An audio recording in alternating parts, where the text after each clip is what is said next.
Hello everyone, आज हम बात करेंगे how to manage your mood. Mood की बहुत ज्यादा लोगों को परेशानी होती है। क्या आप में से किसी को मूड रिलेटेड कुछ प्रॉब्लम्स होती हैं?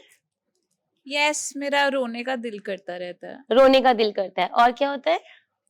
मूड का अप डाउन होना, लाइक बहुत जल्दी स्विच हो जाता है, कभी कुछ हो जाए तो लो हो जाता है एंड किसी बात से बहुत खुश हो जाना। कभी बहुत अच्छा हो जाता है, कभी बहुत बुरा हो जाता है। बहुत इरिटेशन फील होती है छोटी छोटी बातों पे। इरिटेशन फील होना या गुस्सा आ जाना। ठीक है, अब हम बात करेंगे ऐसा होता क्यों है। आप कोई बता सकता है मुझे, ये मूड की इतनी इश्यूज क्यों आती है, ऐसा अक्सर क्यों होता है? कोई भी बता सकता है ऐसे मूड के इश्यूज क्यों आते हैं? क्योंकि जब हमारे पसंद की कोई चीज नहीं होती है। ठीक है, और हाँ, हमारे अकॉर्डिंगली नहीं जब चीजें चलती है तो हमारी एक्सपेक्टेशंस पे नहीं खड़ी होती तो हमारे पसंद से नहीं होती, हमारी अकॉर्डिंगली नहीं होती। राइट, ठीक है। अब मैं आपको इसका सबसे बड़ा रीजन ये बताती हूँ, क्योंकि हमारे पास टाइम ही नहीं होता अपने लिए। सबसे बड़ा मुश्किल बात ये है, हमारा मूड क्यों हम मैनेज नहीं कर सकते? क्योंकि हमारे पास खुद के लिए वक्त नहीं है, हमारे पास खुद के लिए टाइम नहीं है। एक्चुअली जो हमारा मूड होता है वो हम अपने थॉट्स को मैनेज करके अपने मूड को मैनेज कर सकते हैं। हमें या तो नेगेटिव थॉट्स आते हैं या पॉजिटिव थॉट्स आते हैं, तो हम अपने नेगेटिव थॉट्स पे चेक रख के उनको हम पॉजिटिव थॉट्स में चेंज कर सकते हैं और बेटर कर सकते हैं। अब हमारे ब्रेन के दो हिस्से होते हैं। एक हमारे ब्रेन का हिस्सा होता है ह्यूमन ब्रेन और चिंप ब्रेन। चिंप ब्रेन आपने सुना होगा, chimp brain is animal brain. तो जब हमें गुस्सा आता है, हमारा एनिमल ब्रेन ओवर एक्टिव हो जाता है। और आपने अक्सर ये देखा होगा या सुना होगा कि जो हमारा गुस्सा है ना, वो हमारे अपनों पे ही निकलता है। कभी भी हमने बेगानों पे, बाहर वाले लोगों पे कभी गुस्सा नहीं करा होता। क्यों? आपने ये भी सुना होगा, जिससे तुम ज्यादा प्यार करते हो उस पे ही गुस्सा करते हो।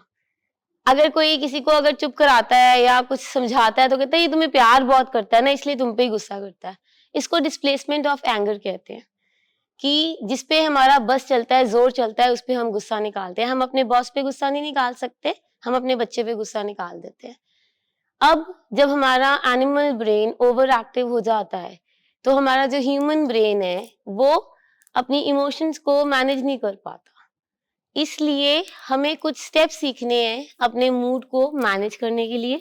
उसमें सबसे बड़ा स्टेप है, सबसे फर्स्ट स्टेप है प्रेपरेशन।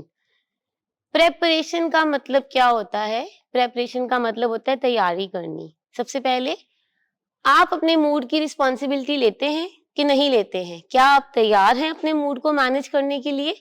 पहले तो हम खुद देखिए ना, हमारा मूड कैसा है, हमारा मन कैसा रह रहा है।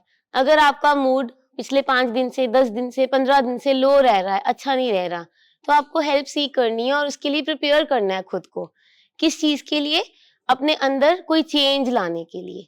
तो जो प्रेपरेशन करेंगे, ये सबसे पहला स्टेप है, पहले हम प्रिपेयर करेंगे। Next step is movement. अब मूवमेंट का मतलब आप बोलोगे चलना, चलने से कैसे मूड अच्छा हो जाएगा?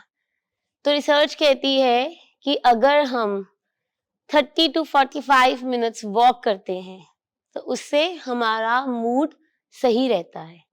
अगर हम कुछ और नहीं करते हैं, सिर्फ वॉक करना शुरू कर दें, अपनी डेली रूटीन में वॉक को शामिल कर ले, तो हमारा मूड अच्छा होता है।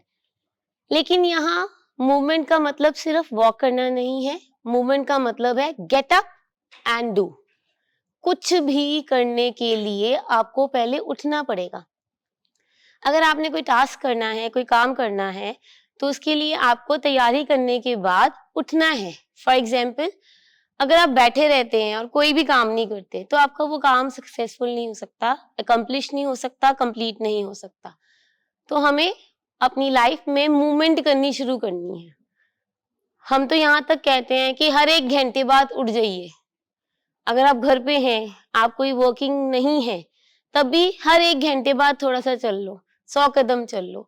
दिन में अगर हर घंटे बाद थोड़ी सी मूवमेंट करना शुरू कर देंगे, या आपने जो भी टास्क करने हैं उसके लिए खुद उठना शुरू कर देंगे, छोटे छोटे कामों के लिए किसी को ना बोल के खुद करेंगे, तब भी हम अपने मूड को अच्छा कर सकते हैं। इसके बाद इमोशनल मैनेजमेंट। अब इमोशनल मैनेजमेंट कैसे की जाए, ये बहुत ही मुश्किल चीज है। इसमें बहुत हेल्पफुल होती है सेल्फ टॉक। सेल्फ टॉक का मतलब है खुद से बात करनी, खुद से सवाल पूछने कि मुझे क्या हो रहा है, मुझे क्या परेशानी हो रही है। हम अगर खुद के लिए काइंड है तो हम दूसरों के लिए भी काइंड होंगे। अगर हम खुद से कंफर्टेबल हैं तो हम दूसरे के लिए भी कंफर्टेबल होंगे। अक्सर जब मूड खराब होता है, अगर आप खुद कंफर्टेबल नहीं हो, आपका मूड अच्छा नहीं है, तो उसका असर दूसरे पे भी वैसा ही आएगा। आपकी बेचैनी, आपका घबराहट, आपकी खिजलाहट, आपका मूड जो है दूसरे पे भी रिफ्लेक्ट करेगा। तो जो अगर आप सेल्फ टॉक करते हैं, अपने आप को कुछ पॉजिटिव अफर्मेशंस देते हैं, अपने आप से पॉजिटिव बातें करते हैं, तो उससे आप अपने मूड को बहुत अच्छा कर सकते हैं। सेल्फ टॉक करना बहुत इम्पोर्टेंट है कि आज मेरे साथ क्या हुआ, आज मेरा मूड क्यों अपसेट हुआ, किस वजह से अपसेट हुआ। कहीं कुछ ऐसा तो नहीं है कि किसी खास हालात में मेरा मूड खराब हो जाता है। ये एक इंसान है, मैं जब भी उससे मिलता हूँ या मिलती हूँ तो मेरा मूड खराब हो जाता है। ये एक ऐसी जगह है या ऐसी सिचुएशन है जहाँ पे मैं जाती हूँ या जाता हूँ तो मेरा मूड अपसेट हो जाता है। तो हमने उसको देखना है, उसको मैनेज करना है खुद से बात करके कि हो क्या रहा है मेरे साथ। इसके अलावा नेक्स्ट स्टेप इज आइडेंटिफाई, यानी कि पहचानना। When, what, how.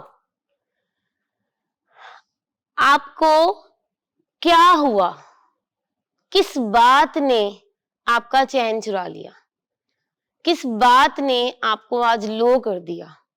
What has made you irritable today? What has made you angry today? When you got angry, वो सिचुएशन क्या थी जिसमें आपको गुस्सा आया, वो सिचुएशन क्या थी जिसमें आपको डिप आ गया या आपका मूड लो हो गया, और how have you reacted in that situation. पहले तो आपने देखना है कि आज मेरा मूड लो हो गया था तो क्यों हुआ था, किस सिचुएशन में हुआ था और मैंने उस टाइम पे रिएक्शन क्या कर दिया। जब हम ये समझ लेंगे, खुद को आइडेंटिफाई कर लेंगे, उसके बाद हमने रेक्टिफाई करना है। हमने अपने आप को एनालाइज किया, हमने प्रिपेयर किया कि मुझे अपने आप में चेंज लेके आना है। कभी भी दूसरे को नहीं बदलना। जब हम दूसरे को बदलते हैं तो हम फंस जाते हैं। हमने खुद को चेंज करना है, खुद की मूड मैनेजमेंट करनी है। प्रिपरेशन करने के बाद फिर उसको एक्शन में लेके आना है, मूवमेंट करनी है, तैयारी करनी है, get up and do it. उसके बाद आपने आइडेंटिफाई करना है किस चीज ने आपको परेशान किया और उसको रेक्टिफाई करना है। रेक्टिफाई का मतलब है जब आपने ये आइडेंटिफाई कर लिया कब, क्यों, कहाँ, क्या हुआ था, तो आपने देखना है कि पॉसिबल क्या सॉल्यूशंस हो सकते हैं। अगर मुझे उसी हालात में जाना पड़ता है या मुझे वही लोग बार बार दिखते हैं या मिलते हैं और मुझे परेशानी आती है, तो उस सिचुएशन में अदर ऑप्शन क्या होगी, नेक्स्ट पॉसिबल क्या मैं अच्छा कर सकता हूँ या कर सकती हूँ जिससे मेरा मूड खराब ना हो। अब इसमें मैं आपको क्लियरली बताऊंगी।